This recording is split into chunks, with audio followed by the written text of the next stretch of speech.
Você e tua família linda. Amém. E hoje, quando eu saí de casa, eu quase cometo um ato falho, porque eu ganhei uma camisa vermelha muito bonita, entendeu? Tá rindo, né? Aí eu falei, meu Deus, eu não posso ir com essa camisa. Eu vim de verde e azul. Ah, muito bem. Em tua homenagem, doutor Roberto Lucena. Ficou muito bem, muito bem. Deputado Roberto Lucena, que é pastor também, pouca gente sabe, né?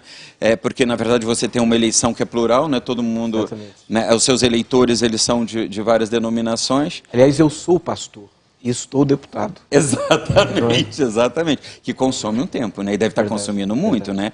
Eu vi uma entrevista sua na TV Globo semana passada e assim, essa sua calma já estava quase que não transparecendo, porque o negócio lá tá feio, o fogo, não tá?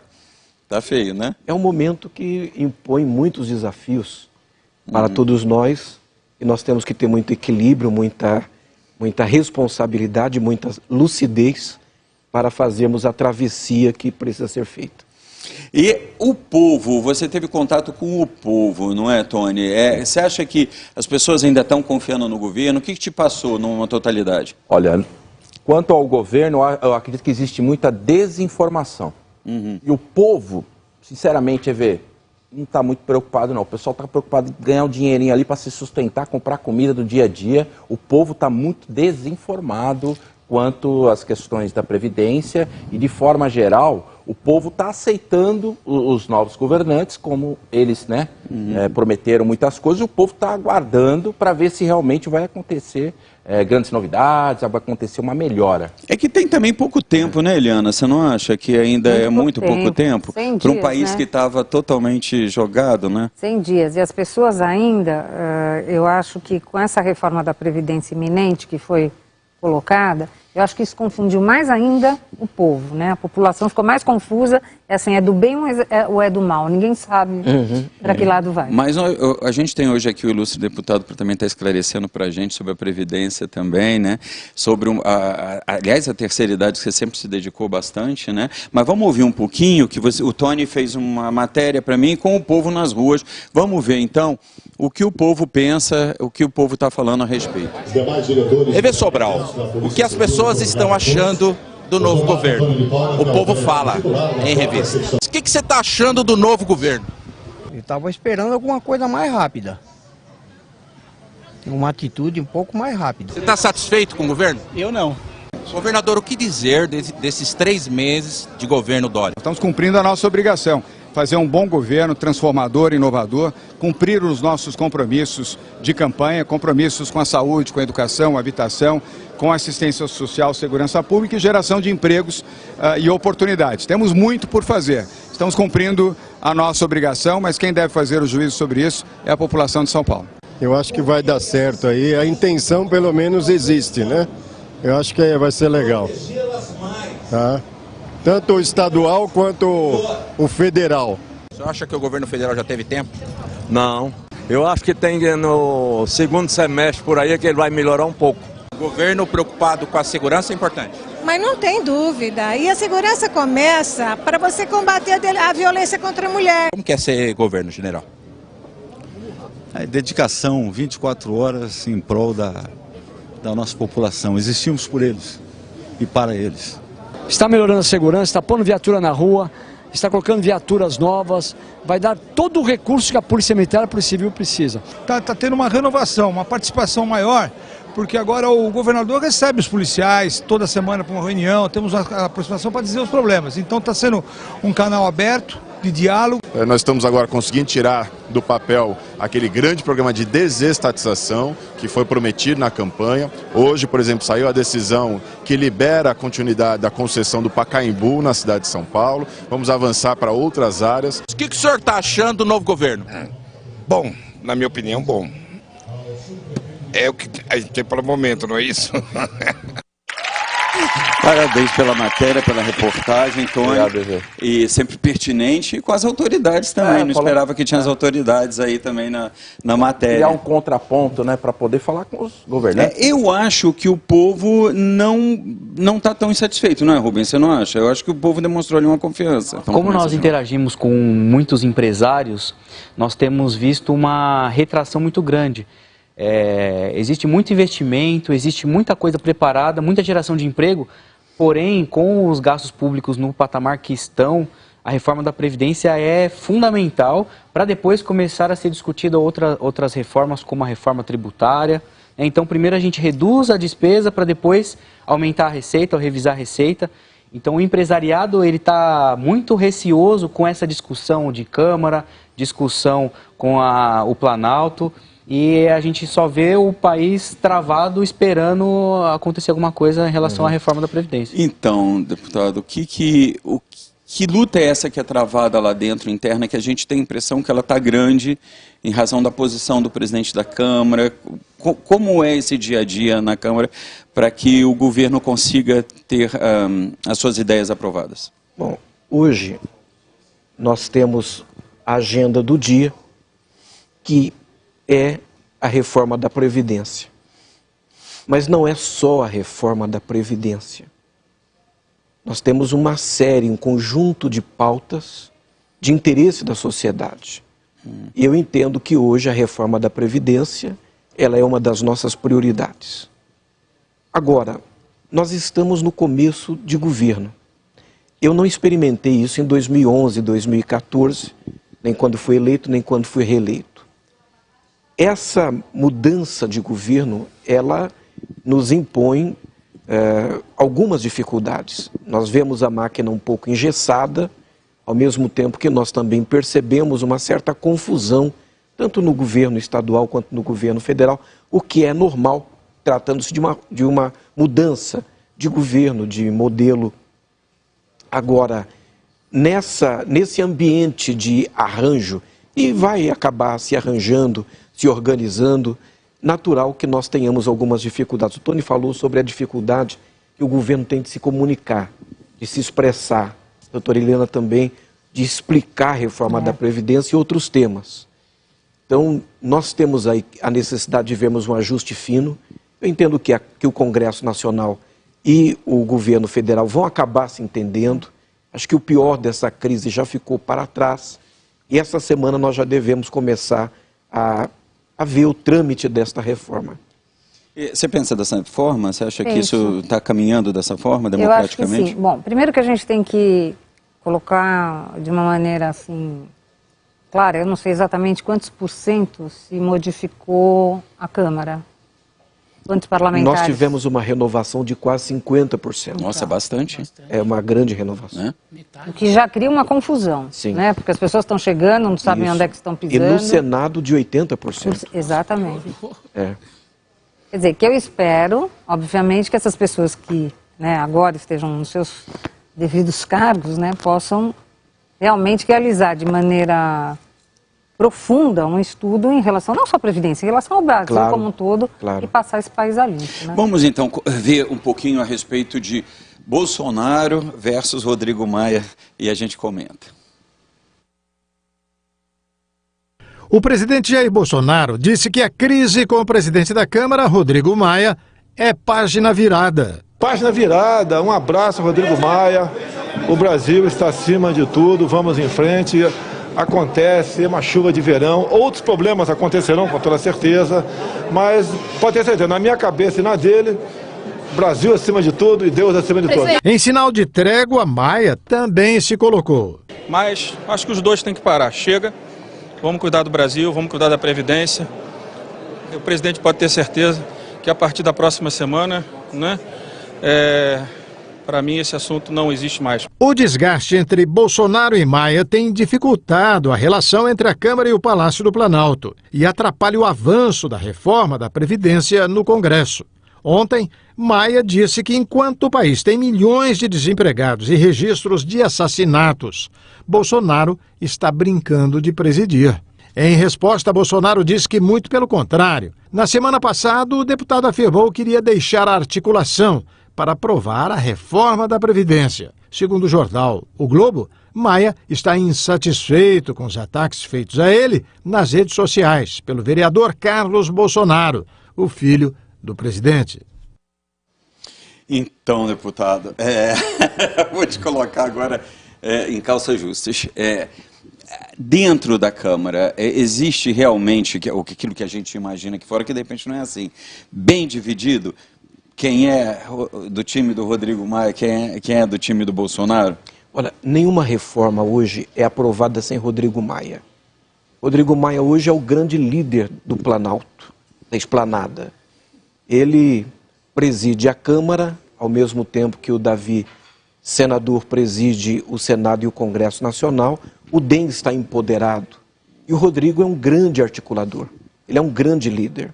E Bolsonaro, que foi eleito carregando consigo a esperança, a expectativa, não apenas daqueles brasileiros que o aprovaram, que votaram nele, mas aqueles que também votaram contra o PT e que deram a ele um voto de confiança, ele precisa melhorar o diálogo com o Congresso Nacional. E isso passa necessariamente pelo Rodrigo Maia. E o Rodrigo tem sido muito lúcido, ele tem sido muito coerente, muito correto. O que não pode, o que o governo não pode é ter no Rodrigo o líder de governo, que é o que estava acontecendo. Que aí é um equívoco, né? Não é? São instituições independentes, são poderes independentes. Agora, eu tenho certeza que o Congresso Nacional vai cumprir o seu papel.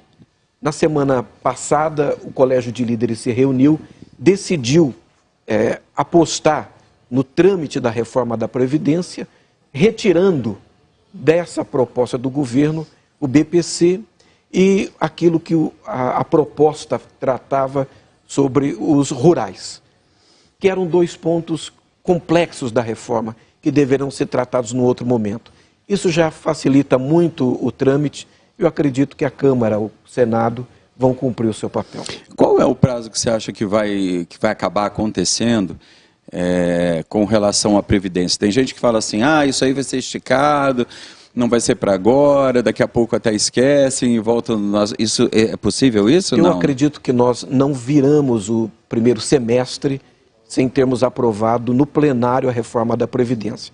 Mas nós precisamos ser honestos em relação a aquilo que tem sido colocado de que a reforma da Previdência em si salvará o país dessa beira do precipício que nós nos metemos.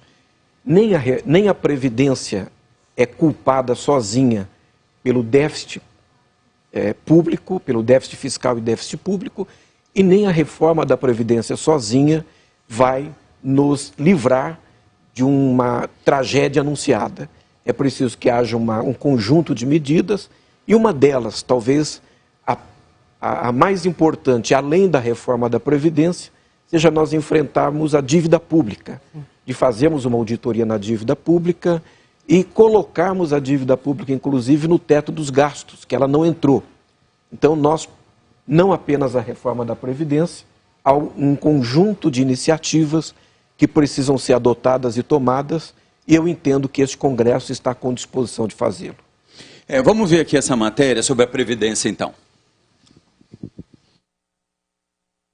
O presidente Jair Bolsonaro disse que o Congresso não pode levar um ano para analisar a reforma da Previdência e afirmou que a proposta deve ser aprovada ainda neste semestre. A forma que vinha sendo feita não podia dar certo. O que nós estamos buscando os parlamentares, apelando para o espírito patriótico deles, que o Brasil é um país que, se continuar sem reformas, a tendência nossa realmente é chegar aí à beira do caos, e não queremos isso. Então essa é a política, essa é a forma que nós estamos nos aproximando do Parlamento brasileiro. A declaração foi dada depois de uma cerimônia para receber 6 novos embaixadores no Palácio do Planalto. A proposta de reforma da Previdência foi entregue por Bolsonaro aos presidentes da Câmara, Rodrigo Maia, e do Senado, Davi Alcolumbre, no dia 20 de fevereiro.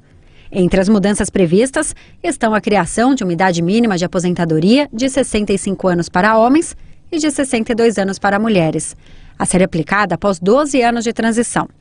O tempo mínimo de contribuição passa a ser 20 anos. Bolsonaro disse ainda que o governo vai fazer de tudo para que a proposta da reforma continue como está. Nós aqui vamos fazer de tudo para que ela não seja desidratada, mas respeitamos a autonomia do parlamento se alguma mudança for feita. Então, mais ou menos o que você disse, né? E que a gente não viraria o primeiro semestre, né? E a gente está fazendo fé Isso é olhando para isso, né? Dessa possibilidade.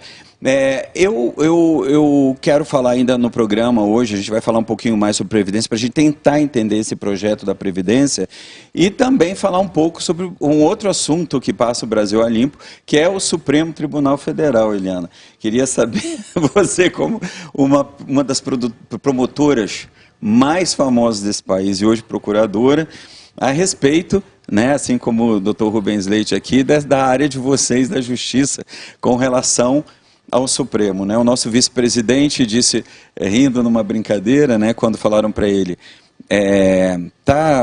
o senhor acha que realmente essa prisão vai ser concretizada do Michel Temer e do Moreira Franco? Aí ele disse, até a hora que alguém lá do Supremo resolver aboná-los. Aí a gente já volta, vamos estar falando sobre isso. Paulinho Cremona, você...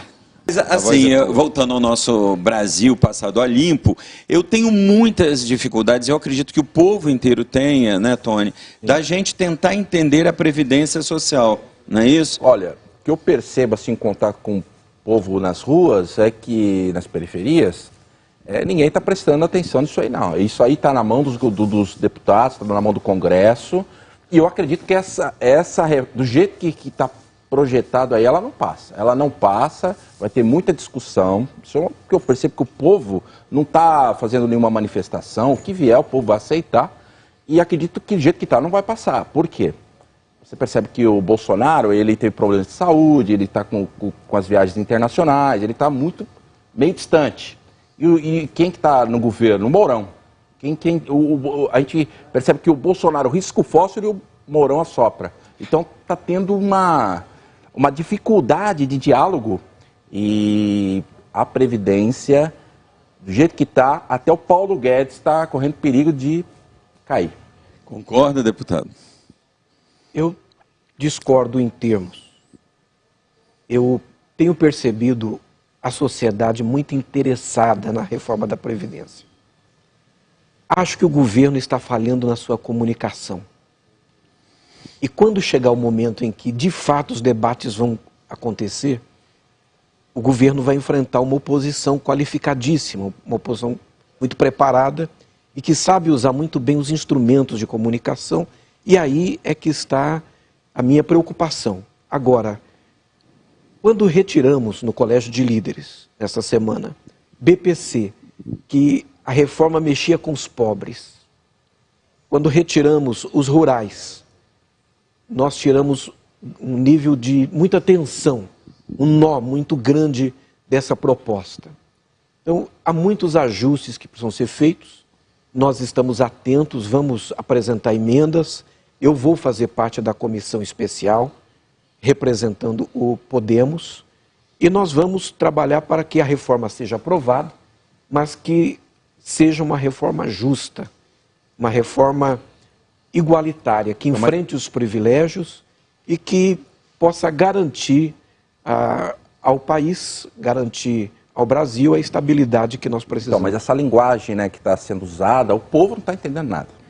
O povo está completamente por fora de tudo. A gente presta atenção muito nas idades, né? Nas idades porque envolve a Previdência, claro. Esse projeto envolve coisas bem mais específicas, né? Claro. E profundas, né? A questão da idade é que é sempre repetida, mas não é só isso, né? Que nós precisamos pensar, primeiro, que o conjunto de aposentados no Brasil estão fora da reforma.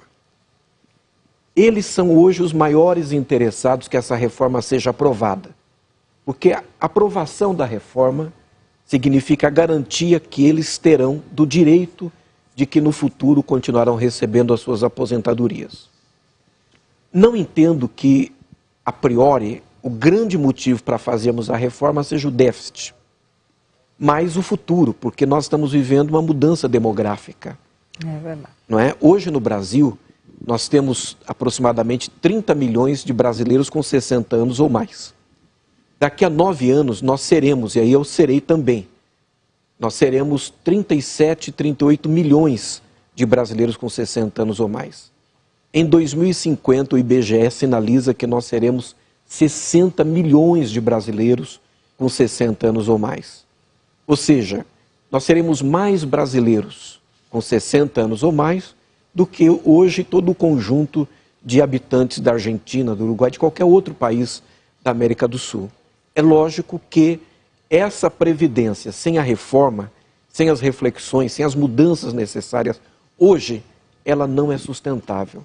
E esse é um dos principais motivos que nós temos fazer a reforma. Mas deve ficar claro que o conjunto de aposentados hoje está preservado. Eles não entram na reforma. E o que nós precisamos garantir é que uma regra de transição minimamente justa garanta que aqueles que têm uma expectativa de direito, que estão próximos de se aposentar, não sejam prejudicados no seu direito, na sua expectativa de direito. E também precisamos garantir que os iguais sejam tratados como iguais, os diferentes como diferentes. Eu não posso esperar, por exemplo, que um professor do ensino básico se aposente com 60 anos de idade, 65 anos de idade. Eu não posso esperar que um rural seja colocado dentro dessa faixa etária para aposentar. Um motorista de caminhão, de ônibus, um trabalhador da construção civil, um profissional da segurança pública, por exemplo. A questão que envolve os militares, né? E a previdência para os militares. Isso acaba sendo a bandeira de muitas pessoas opositoras do governo, pelo presidente ser militar, por terem militares hoje em praticamente quase todos os ministérios, né? Porém, em todos os países do mundo, os militares têm realmente, são diferenciados, têm as suas regalias, né? Como o Congresso ainda está vendo isso? Está dividido com relação a isso? O Congresso decidiu que não começaria a tratar a reforma da Previdência antes que o governo encaminhasse a proposta de reforma da Previdência para os militares. Ela já chegou, foi entregue pessoalmente pelo presidente Bolsonaro e ela é mais dura no tratamento, inclusive, do que para os civis. Então não há nenhum embaraço para que nós possamos discutir essa reforma. Já foi nomeado relator e essa semana já deve começar a tramitar. Você percebe isso também, que não houve, como todo mundo esperava, assim, um rechaçamento ao recebimento da Previdência Militar? Não, eu trabalhei muito tempo na Justiça Militar Federal e na Estadual. O trabalho deles é completamente diferente do nosso, tanto para o policial civil quanto para o militar. O militar de carreira, Forças Armadas, eles mudam de um dia para o outro, mudam com a família, não tem casa, não tem nada, entendeu? Se ele pretende construir uma casa, digamos assim, no Recife, daqui a pouco ele está no Rio Grande do Norte, no Rio Grande do Sul. Exatamente. Ele é mudado de um dia para a noite, isso aí vem do comando superior e acabou. Quer dizer, como é que a pessoa vai ter uma vida igual a nós que construímos casa, família, etc. Muda filho, muda todo mundo. Quando a pessoa ela entra para prestar esse serviço, ela já não sabe disso? Sabe. Assim como eu também entrei numa Constituição anterior e acabei tendo que me adaptar a essa Constituição de 88. Eu entrei no Ministério Público pela Constituição anterior, eu entrei no ano de 1986. Eu tive que me adaptar às condições de 88. Quer dizer, você entra numa regra do jogo, de repente no meio do caminho todo mundo muda. Só que é assim, o que as pessoas não podem esquecer, promotor de justiça, juiz, militares, eles não podem ter nada. Nós não podemos ter ações em empresas, nós não podemos gerenciar empresas, nós podemos dar aula, e militar não pode, em uma faculdade. Nós não podemos ter duas instituições de ensino, é uma só. Você só pode ser professor universitário e promotor de justiça. Então, ótimo, eu entrei nesta regra, sabendo tudo o que eu ia ter, mas sabendo também que ao final dos meus 30 anos de serviço, eu teria meu salário integral. Hoje eu não tenho mais.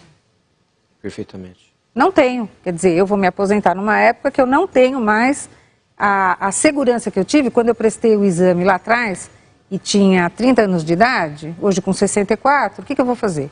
Conta pra mim. Então, cada coisa no seu lugar. Não, eu entendo, é porque muito se questiona, né, essas questões, né, você escolhe uma carreira e depois você fica numa condição, não, militar, ele tem que ir, estadual tem que ir para qualquer cidade do estado, federal tem que ir para qualquer lugar do Brasil, Mas aquela pessoa, ela entra já sabendo que ela vai ter que cumprir aquelas regras. Sem dúvida, isso é básico, mas você entra num jogo, né, previdenciário com regras definidas. Você não tem que mudar a regra. Só que aqui nesse país, as pessoas mudam as regras, assim, à torto e à direito, exatamente por conta de todas as lambanças que esses governos fazem e que agora estão tentando consertar de alguma forma, e eu sou favorável a isso, não sou contra.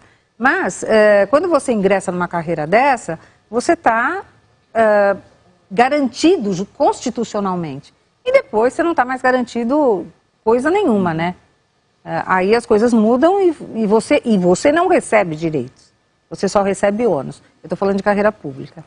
Né? Não da carreira privada. Que, aliás, o servidor público está sendo completamente satanizado nessa reforma da Previdência. Como se ele fosse o grande vilão da sociedade. Como se ele tivesse super salário. Satanizado por quem? Pela própria reforma em si. A própria reforma em si. E nós precisamos considerar o que a doutora Eliana falou. Nós tivemos já para o servidor público, em 2013, uma reforma da Previdência. Sim. E nessa reforma da Previdência, o servidor público já foi devidamente penalizado, já foi cobrado. As regras que ele tinha quando entrou no sistema, quando as regras do jogo eram definidas, já foram mudadas em 2013. Mas nós agora estamos chamando o servidor público para rediscutir aquilo que nós tratamos recentemente, aquilo que nós pactuamos em 2013. Então, isso que a doutora Eliana está colocando muito bem, que nós não temos essa segurança jurídica no país, de que as pessoas entram num jogo com as regras definidas e que vão jogar até o final do jogo e essas regras não vão mudar. 40 anos depois, né? Elas mudam no meio do jogo. Além daquela velha retórica de que tem lei que pega e lei que não pega, né? A lei existe, mas não pegou. Eu nunca vi isso na minha vida. Essa não tem jeito, né? Porque ela é auto-aplicável. Imediatamente, né? Sim. O INSS recolhe, enfim, ela vai ser auto-aplicável. Por isso que a reforma é tão complexa, né? Porque são muitas peculiaridades que tem que ser, são vários setores que estão sendo englobados. Então não dá para também, eu entendo o outro lado, não dá para também mandar votar lá e pronto, acabou, e fazer a sociedade engolir isso. Precisa ser um estudo muito complexo, né, e muito bem feito. Entendo também, por outro lado, que esse ano a previsão do déficit é 130 bi. Isso vai crescer exponencialmente na próxima década. Então precisa ser feito alguma coisa e precisa ser feito de uma forma que atenda o interesse da sociedade. Sim, verdade. Agora, precisamos fazer a reforma. Como eu disse, ela não é sozinha responsável pelo déficit. Precisamos cobrar e executar a dívida dos grandes devedores. E agora estamos apreciando um projeto dos devedores contumazes, que é uma reivindicação da sociedade. Sim. Nós precisamos... a União tem imóveis, tem uma carteira de imóveis impressionante, muitos imóveis obsoletos, sem utilização e sem destinação. Então nós precisaríamos vender essa carteira e capitalizar a nossa previdência. Outra coisa, precisaríamos rever a DRU de 30%, que não vai prejudicar o andamento do país se ela baixar para 20%. Nós precisamos rever a agenda de desonerações, que foi inconsequente nos últimos 20 anos e que beneficiou setores sem contrapartida social. Então, um conjunto de iniciativas que precisam ser tomadas ao mesmo tempo em que nós devemos enfrentar essa dívida pública.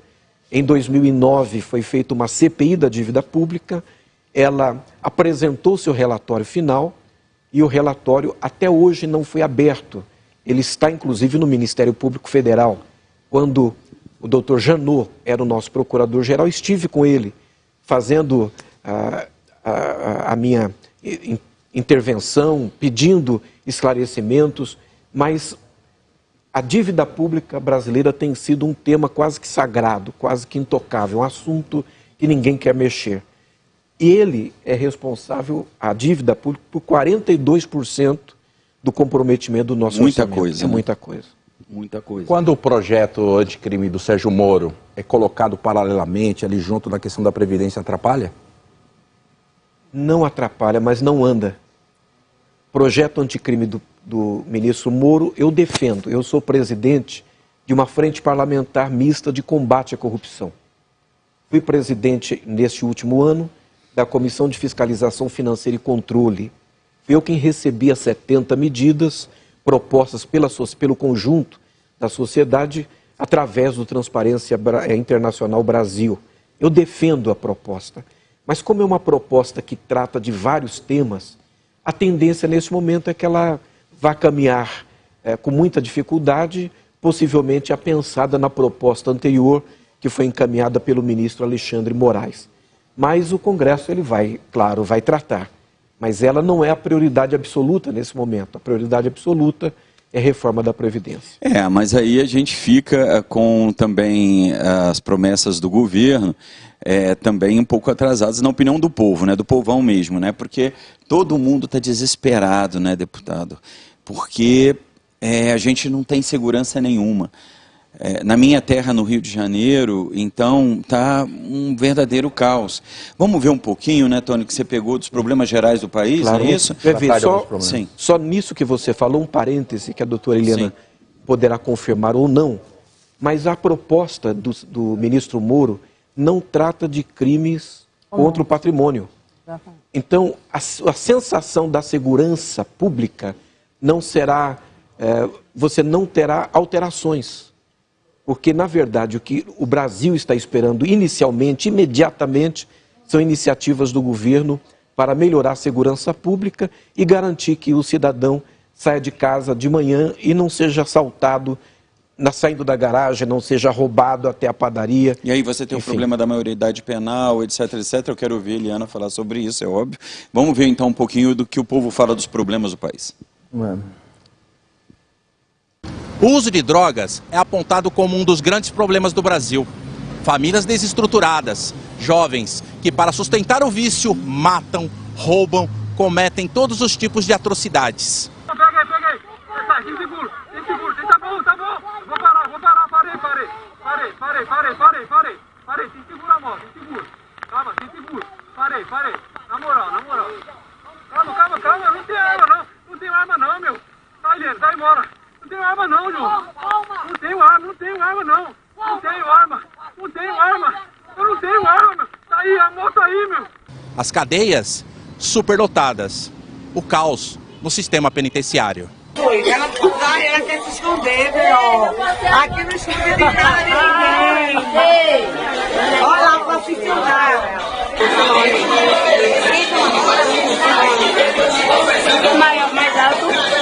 Nos hospitais públicos, a falta de médicos e remédios. E a população sofre com atendimento precário. Nos últimos dias, as imagens de uma mãe com seu filho no colo que morreu dentro do hospital chocaram o Brasil.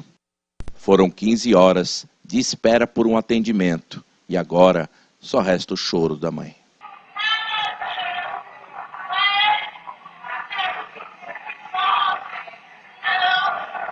Os maiores problemas do Brasil em revista. Então, são tantos problemas, meu Deus do céu, e a gente fica com tanta pena de ver esse povo tão sofrido e que tem esperança, né? Porque hoje a gente pode dizer que o povo tem esperança, né? Que é muita coisa, né, Eliana? É tudo, né? Nossa Senhora. Não sobra nada pra gente. Tony, você fez um apanhado aí geral que a gente fica pensando por onde começar, é um retrato do dia a dia dessas pessoas que não têm a informação da questão da Previdência e que não estão nem preocupados muito com isso. Com a questão da Previdência, elas não vão ter essa questão de interagir para o debate, porque elas estão preocupadas com o dia a dia. É o assalto, drogas. As drogas que no Rio de Janeiro, as drogas que antes eram vendidas ali para o Playboy, que ia lá comprar no morro, agora não é mais. Agora é vendida ali para eles mesmos, uma coisa que está girando entre eles mesmos. As crianças, os vizinhos, todo mundo usa droga. Normalizou, quer dizer, a droga, fumar maconha é normal. Então, a droga acaba sendo o problema da família, o problema de toda a sociedade, porque para conseguir a droga, o jovem vai lá, assalta, mata, faz qualquer coisa. E sempre quando vai cometer o crime, na maioria das vezes, eles estão drogados. Aí a periculosidade do crime... Porque, às vezes a gente, do povo mesmo, em questão da previdência, essas coisas, às vezes a gente está preocupado mais como é que vai ser se a gente levar o nosso filho no hospital, como é que vai ser a nossa segurança em sair para trabalhar, se a gente vai voltar para casa ou não. A pessoa não tem tempo de pensar em previdência. Eu falo isso ou de por experiência outros própria, assuntos. porque assim, eu trabalho à noite, eu sou músico, eu trabalho de madrugada. Graças a Deus, por causa da televisão, enfim, muita coisa mudou na minha vida, mas antes disso, a minha mãe não dormia. Quando eu saía de casa, eu chegava em casa, ela estava sentada no sofá me esperando, ou então deitada na cama acordada. Então, e a sua mãe, num momento como hoje, o que ela vai pensar na previdência? Isso não tem como pensar em previdência. Ela quer saber se você vai voltar. E em relação às drogas, eu concordo com você também esse lance, só que a gente mora num lugar que a gente esquece que a maior droga e a que mais leva as crianças para cometer as outras coisas é o álcool. E aí a gente faz isso dentro de casa, porque o pai chega pro filho, filho, toma essa cervejinha aqui, ó. Aí quando você fala, de repente, da maconha, da cocaína, de outras coisas, isso aí não pode. Disso, mas aí o álcool pode, você entendeu? A gente tem que começar a tratar desde o começo. Mas entra no que o EV disse, que é a questão de leis, né? Que elas existem, mas não são cumpridas, porque qualquer jovem compra bebida em qualquer lugar. Com relação às drogas também, eu acho que isso é fato. Né? Eu acho que já diminuiria muito a violência se por acaso se conseguir coibir isso de alguma forma, e isso incluindo o álcool, né? Evidentemente você vê hoje meninas novinhas, né, pela noite e completamente alcoolizadas, né? Era mais fácil você ver meninos há um tempo atrás, mas hoje em dia não. Para conseguir esse álcool, o que elas fazem? Então é complicado, né? A gente quer ouvir a opinião de ambos, mas Eliana Passarelli, com relação a esse aspecto que envolve, vamos lá, os crimes, a impunidade que ainda existe muito grande, quais seriam, a seu ver, as primeiras soluções? Muita gente fala, aumentar a polícia, melhorar a polícia, você acha que vai por aí? Também passa por aí, mas não adianta nada você aumentar o número de policiais se nós temos leis fracas, leis absolutamente inócuas. Então é assim, agora inventaram a audiência de custódia. O delegado prende, vai para a audiência de custódia, solta, e ainda o delegado é processado porque ele se arranha na parede e fala que o delegado que bateu, entendeu? Meu Deus! Exatamente, eles vão se arrastando na parede dizendo que quem bateu foram os policiais. Então isto é um horror.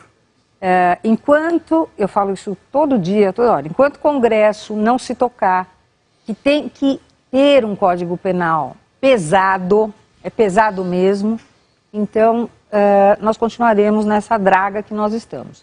Por que eu estou dizendo isso? Não precisa nem ser um Código Penal pesado.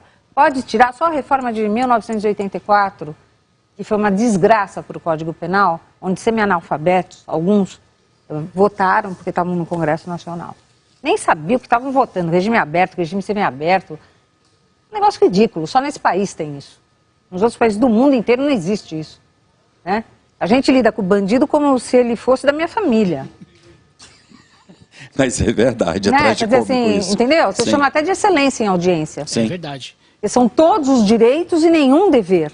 Uhum. Então, não adianta você aumentar o staff do Estado quando o Estado não tem condições de cumprir a lei. A lei é péssima. Está na hora de parar de tanto mimimi em relação à lei. Tem que fazer uma lei que seja forte, que seja eficaz. Eu não sei se o senhor tem algum projeto nesse sentido, mas eu não vejo andar projeto nesse sentido. Uhum. Em nenhum momento. Eu não vejo. Agora, é como você disse. Bom, mas você escolheu entrar na profissão. Quem quis entrar na cadeia do jeito que ela está hoje, problema dele. Ele tem dois caminhos. O caminho do bem e o caminho do mal. Ele escolhe. Eu não tenho pena nenhuma de quem é usuário de droga e tenho menos pena de traficante ainda. Então é assim, como é que tem que funcionar? Na minha cabeça, traficante não é o pequeno traficante. Começamos pelo pequeno, mas nós vamos ter que buscar todos os traficantes. Acabar com o tráfico. A hora que você acaba com o tráfico, você acaba com o usuário. Você não vai achar mais. Existe já um trâmite além que aí você falou a respeito do projeto do muro, né? Que não... que abrange mais institucionalmente, né? É um projeto que tem várias frentes, então é natural que ele caminhe com um pouco mais de lentidão. Mas nesse caso, existe alguma coisa sendo feita a respeito? Nós temos inúmeras propostas de revisão do Código Penal, de atualização, emendas. Agora, Hoje nós temos uma comissão de segurança pública na Câmara muito atuante. Temos uma frente parlamentar de segurança pública que é a maior que nós já tivemos em todos os tempos. Desde quando? Agora, eleito nessa legislatura. Então, existe um compromisso muito maior de uma grande parte da Câmara dos Deputados com relação a essa agenda. Eu tenho a esperança de que nós, vencido discussão da reforma da Previdência... Tirou da frente isso? Eu entendo que em seguida nós vamos começar a tratar esses outros temas.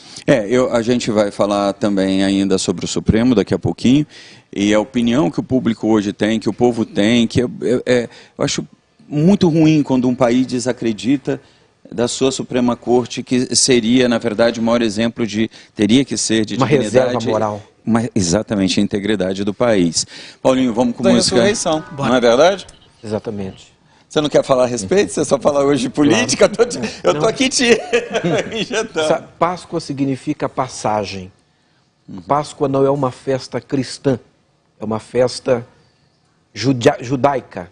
E ela fala do momento em que os hebreus deixam o Egito, naquela noite da morte dos seus primogênitos, dos egípcios, quando houve o grande livramento dos filhos de Israel. E hoje nós comemoramos, ela foi incorporada ao calendário cristão, porque foi exatamente na Páscoa que Jesus foi crucificado. E no domingo da Páscoa que ele ressuscitou. Daí, para nós, é o marco zero. É o divisor de águas, é o divisor da história. Bacana, belas palavras. E aqui você tem os bombons, você tem esses ovinhos aqui, né, que ficaram muito bonitos. Tudo é chocolate isso aqui, né? Tudo chocolate. E você manda entregar, a pessoa só se comunicar com você, né? Já está aparecendo aqui o seu GC, né? Só entrar em contato, a gente manda entregar em toda São Paulo, né? Por encomenda também, né? Isso, por encomenda. E também indo lá, né? Isso, pode. Estamos com as portas abertas para qualquer visita. Um dia eu quero... Só está marcando que a gente entrega essa degustação pessoalmente. E um dia eu quero ver você e seus filhos cantando aqui também, viu? Cantando aí o louvor de vocês aqui, porque vai ser um grande prazer. E para mim também uma grande honra ter tua família bonita aqui cantando com a gente, viu? Eu falo que é a família do Remy, a família dela, a família do Remy cristã, né? Eu quero ver aqui um pouquinho do que foi nesse VT, o que foi Suzano, que você, né, acabou vendo bem de perto, cuidando de perto, né? Os dois assassinos eram ex-estudantes da Escola Estadual Raul Brasil, invadida por eles por volta das 10 horas da manhã desta segunda-feira, na hora do lanche. Depois de atirarem a esmo, matando alunos e 2 funcionárias, e ferindo pelo menos 9 estudantes, eles se suicidaram. A polícia logo identificou os assassinos. Eram Guilherme Talci Monteiro, de 17 anos, e Henrique de Castro, de 25 anos. A polícia militar chegou ao prédio da escola 8 minutos depois dos tiros e já encontrou os 2 assassinos mortos. O que viram dentro da escola eram imagens de horror. Durante o massacre, foram feitas imagens de celular que logo ganharam as redes sociais, todas elas impressionantes. Antes de entrar da escola, os assassinos estiveram em uma loja de automóveis próximo ao colégio. O proprietário do estabelecimento, Jorge Antônio de Moraes, tio de Guilherme Talci Monteiro, levou 3 tiros e morreu. Fizeram uma ação preliminar em uma locadora, onde atiraram num senhor chamado Jorge Antônio Moraes. Roubaram um Onix branco e seguiram para esta escola. Qual que é a característica desse fenômeno criminológico? Atirar de maneira aleatória, procurando aumentar o maior dano possível, né? Então foram utilizadas armas, revólver calibre 38, uma besta, que é uma arma de flechas. Foi encontrado um arco e flecha e foi encontrado uma machadinha com um dos agressores. Os mortos são Marilena Ferreira Vieira, o meso-coordenadora pedagógica, Eliana Regina de Oliveira Xavier, agente de organização escolar, e os alunos Pablo Henrique Rodrigues, Cleiton Antônio Ribeiro, Caio Oliveira, Samuel Melquiades Silva de Oliveira e Douglas Murilo Celestino. Jorge Antônio de Moraes, comerciante, morto antes da entrada dos assassinos na escola. Ele é o tio de Guilherme, um dos assassinos. O governador do estado, João Dória, foi para Suzano assim que soube da tragédia. A cena mais triste que eu já assisti em toda a minha vida. O governo do estado de São Paulo e a prefeitura de Suzano darão todo o apoio material inclusive, às famílias dessas vítimas, das crianças, das duas instrutoras, duas coordenadoras dessa escola estadual, também o auxílio para o funeral e toda a assistência médica, psicológica que for necessária a partir de agora. Os corpos foram retirados da escola por volta das 4 horas da tarde e encaminhados ao Instituto Médico Legal. Eliana, a gente tem a ideia, né, quando a gente vê isso, porque parece que não tinha envolvimento de drogas, né, nesse caso, né? Não. É de que as redes sociais, a internet, as informações sobre o terrorismo estão cada vez mais presentes entre os adolescentes. Seria isso mesmo? Olha, eu penso não, eu tenho certeza disso, pelas investigações, enfim. Deixar bem claro que eu não estou cuidando desse caso como promotora de justiça, como procuradora de justiça. É porque eu estou na coordenação dos programas de cidadania da Secretaria de Justiça e Cidadania do Estado de São Paulo. Então, o que engloba o CRAVE, que é o Centro de Referência de Apoio à Vítima, onde nós temos psicólogos, assistente social, e nós tratamos de vítimas ou sobreviventes ou parentes em crimes violentos. Então, eu fui atuar como coordenadora do CRAVE, com todas as pessoas do CRAVE de São Paulo, exatamente aí por determinação do secretário de Justiça. Nós formamos uma força-tarefa com a Secretaria de Educação, a Secretaria de Justiça, a Secretaria de Saúde, e essa rede continua até hoje. Hoje, por exemplo, pela manhã eu tive uma reunião com o secretário da Educação, enfim, a Secretaria de Justiça, para montarmos a segunda parte do plano, que ainda é de luto, evidentemente, durante essa semana, e já montando até o final do semestre, para depois tratarmos de uma outra forma. Prefeitura, o trabalho está muito organizado. Mas o que a gente vê? A gente vê exatamente a internet. Então, assim, não que este menino não tivesse problema, o mais novo, o mais velho também tinha, mas não é ligado à droga, não é ligado a isso. É ligado a um problema psicológico e psiquiátrico que nós temos que enfrentar.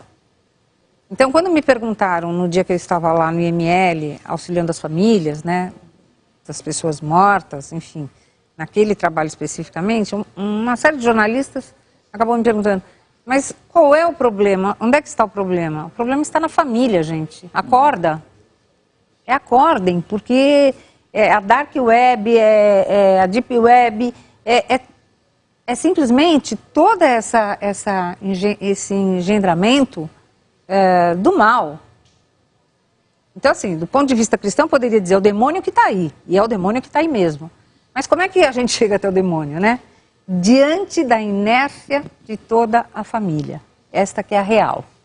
E não adianta a gente falar assim, mas meu filho é bonzinho, eu deixo ele na internet meia hora, eu deixo ele na internet 1 hora, meu filho não faria isso, meu filho não sei o quê. Tá aí pra gente ver. Esse menino treinou, o mais jovem, treinou tiros durante 1 ano, em stand de tiro, não com arma verdadeira, mas, enfim, com outro tipo de arma, sempre na cabeça e sempre certeiro. Ele atirou nas cabeças das vítimas e andando, e com um revólver calibre 38, que é muito mais difícil para recarregar. Ele recarregava muito rapidamente e andava, coisas que alguns delegados de polícia não conseguem fazer tão rapidamente. Então estava completamente treinado, né? Preparadíssimo. Por que ele não matou mais? Porque os policiais militares estavam na cena do outro crime, a 2 quarteirões, quando disseram que fugiram num carro branco. O único carro branco que eles avistaram foi esse que estava parado em frente à escola. Bom, se tivessem mais armas, só tinha um revólver. Se tivessem o outro com uma arma, naquelas pessoas correndo, quantas vezes? Não, esse menino mais jovem, que se utilizava da arma de fogo, ele tinha uma precisão absurda. Os próprios delegados que atenderam no local, enfim, toda a polícia falou a mesma coisa. Pelas cenas, né, ele andava e atirava certeiramente. Enquanto o outro se utilizava de um machado, vários. Contato com as famílias, né? A senhora esteve em contato com as famílias. Estive. O governador ofereceu 100 mil reais. Alguma família aceitou? Isso eu não sei dizer. Eu não sei dizer porque isso não faz parte da minha atuação ali. E como é que a senhora percebeu ali a reação das famílias? O governador Dória oferecendo esse dinheiro, 100 mil reais. Como é que as famílias receberam essa... Então, nesse momento que eu estou acompanhando os meus técnicos, né, da Secretaria da Justiça. Quando eu estive lá, eu estive exatamente para poder, num primeiro momento, saber o que essas famílias precisavam. Precisavam naquele momento onde nós montamos uma força-tarefa, onde nós ficamos dentro do IML, a família chegava, nós recepcionávamos a família não dentro do IML, mas dentro da capela do cemitério, porque é colado, o IML de lá é muito pequeno. Imediatamente eles conversavam comigo, eu perguntava no primeiro momento o que se precisava, né? O que precisaria naquele momento. A mãe o filho da dona Marisa, acho que é Marisa o nome dela, precisava retornar ao Brasil. Então isso foi providenciado pela Secretaria de Justiça. E alguns outros pequenos pedidos que as famílias faziam em relação às suas vítimas. E logo em seguida, os psicólogos encaminhavam estas famílias, infelizmente, para o reconhecimento. Por que eu estou perguntando? A senhora acredita, a senhora que trabalha com a justiça, que uma pessoa que é morta dentro de uma instituição pública, independente de ser uma escola, uma vítima de um crime de homicídio, ela merece ou ela deveria receber? Ela tem que receber. Tem que receber? Tem que receber. E você acha que o Estado deveria ter esse compromisso, como o governador fez, de adiantar esses valores? Não precisaria nem adiantar, é só entrar com uma indenização por danos morais e danos físicos, porque é um prédio público. É a mesma coisa que alguém morrer dentro do fórum, em qualquer lugar, né? O que não se faz, por exemplo, é a investigação suficiente no caso da sua entrevista em relação àquela criança que estava internada lá. E a médica daquele lugar foi muito clara quando ela disse o seguinte: eu não ia colocar para fora porque ia ser omissão de socorro. Eu salvei da maneira que eu tentei salvar da maneira que eu podia. Esse caso da criança de 5 anos em Goiânia. Exatamente.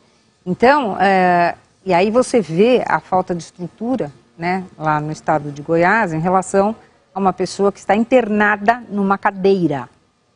Isso é um assombro, né? Agora, lá em Suzano, essa parte indenizatória é obrigação do Estado.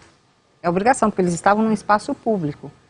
Estavam ali abrigados pelos professores da escola. E a pessoa aceitando, ela tem que depois assinar um compromisso que ela não vai processar o Estado. Sim, mas ela também pode não aceitar e processar.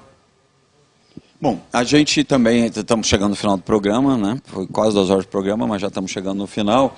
E eu tinha feito essa colocação a respeito do Supremo Tribunal Federal, o chamado Suprema Corte desde o Império, né? E a gente falou rapidamente antes de ir para o intervalo.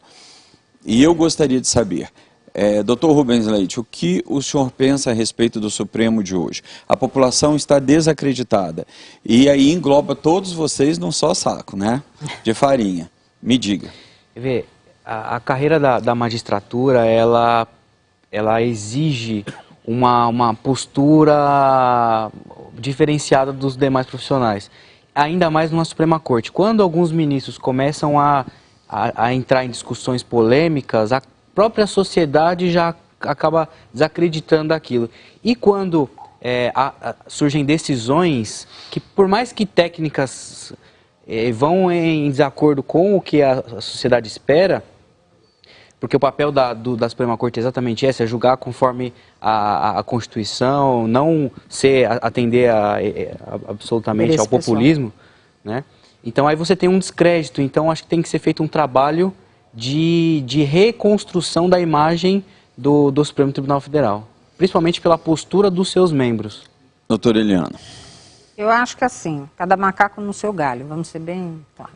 Né? Legislativo no dele, Ministério Público no dele, magistratura na dela, Supremo na dele. Quando começa a ver inversões de papéis, e cada um quer entrar na seara dos outros... Os ministros começam a ser políticos, né? E às vezes até interpretação de lei que não lhe cabe, né, naquele momento. Exatamente. Não é questionada a lei. Então eu acho que nesse momento o tribunal está passando por uma fase muito delicada, e eles têm que voltar só a aplicar a lei. Ponto. Aplicou a lei, está ótimo. Seja ela boa ou ruim, né? Deputado, como o Congresso vê e como o senhor vê a atuação do Supremo hoje, que está tão desacreditado da população brasileira? Eu tenho muito respeito pelo Supremo Tribunal Federal. E não é possível nós termos um país forte, uma nação forte, sem instituições fortes. Então, é muito temerário nós vermos abalado esse eixo do Estado Democrático de Direito que é a nossa Suprema Corte. Eu divirjo do Supremo em algumas das suas posições, como por exemplo a sua decisão recente de transferir os casos de crimes de Caixa 2 para a Justiça Eleitoral. Apresentei em nome do Podemos um projeto de lei para corrigir essa distorção, até compreendendo que quando você tem um placar muito apertado, foi 6-5, isso é sinal de que o próprio Judiciário está chamando o Legislativo para deliberar sobre o tema, para lançar luz sobre o tema. Mas, por outro lado, quando você tem a Suprema Corte, que é a reserva moral, a reserva de integridade do nosso país, e deve ser, a TV Justiça, que transmite as sessões da Suprema Corte, atrapalha a Suprema Corte. Quando você vê os componentes, os integrantes desta Corte, discutindo nas redes sociais, atuando nas redes sociais, entrando em discussões pessoais e polêmicas, você percebe que eles estão prestando um desserviço à instituição. Os integrantes da Suprema Corte precisam compreender que eles precisam preservar, nos ajudar a preservar o valor dessa instituição como eixo do Estado Democrático de Direito e se preservar mais. Agora, eu vejo com muita temeridade os ataques que têm sido desferidos contra o Supremo, inclusive manifestações. Isso não ajuda em nada, pelo contrário, nós precisamos ter um reencontro com o nosso destino, valorizando os eixos do Estado Democrático de Direito. Eu sou pai de 2 filhos. Minha filha tem 32 anos, meu filho tem 28 anos. Minha filha me deu 3 netos. Me deu a senhorita Lívia, que tem 12 anos, me deu a figurinha, que é a senhorita Lorena, que tem 3 anos, e agora, faz menos de 10 dias, me deu o Lorenzo. Parabéns. Obrigado. Parabéns. Lorenzo, eu acredito no Brasil. Eu amo o Brasil. Eu tive inúmeras oportunidades de sair desse país, mas eu amo o Brasil, eu quero ver meus filhos aqui, meus netos crescendo neste país. Eu acredito que quando os meus netos estiverem aqui como adultos, vão viver no Brasil melhor, mais organizado, mais eficiente e com menos corrupção do que aquilo que nós verificamos hoje. Mas nós temos que ter muita responsabilidade. E não ajuda em nada, em nome de chamar a atenção nas redes sociais, em nome de se tornar um astro das redes sociais, não ajuda em nada esse ataque às instituições que são os eixos da democracia. Vai ser a palavra final do programa, a gente está encerrando e falou muito bem, muito obrigado. Eliana, também pelas suas palavras agora a respeito do que você sintetizou tão bem com relação à justiça, não foi só ao Supremo, né? As suas palavras foi destinada à justiça do país. Doutor Rubens Leite, muito obrigado, bom te rever. Prazer, né? É bom que a gente revê o advogado de ano em ano, né? Tô brincando, é que eu acabo falando mais com os outros advogados da RGL, né? E ele, como ele, né? Um dia eu vou bater lá no teu culto na Igreja Batista para pegar você lá para resolver os problemas. Olha só, Tony Castro, sempre Obrigado, brilhante, sempre brilhante. Obrigado, muito obrigado pelas matérias e vamos reservar aquela matéria também do povo de rua, né, para um programa sobre isso, que eu acho que merece, né, um assunto que merece especialmente. Eu trabalhei durante algum tempo com as pessoas na rua e é muito complexo. É um assunto que rende bastante, porque você vai desde a ingerência do Estado até aos problemas e complexos pessoais de cada um, né? Mas eu queria dizer que a família brasileira tem no Chocolate Pão, com certeza, o chocolate mais gostoso, com seu pão de mel, as moedas de chocolate ao leite, o melhor granulado, os chocolates, a Pop Pan, tudo que enche a boca da gente de água, e a nossa corujinha, que são as pastilhas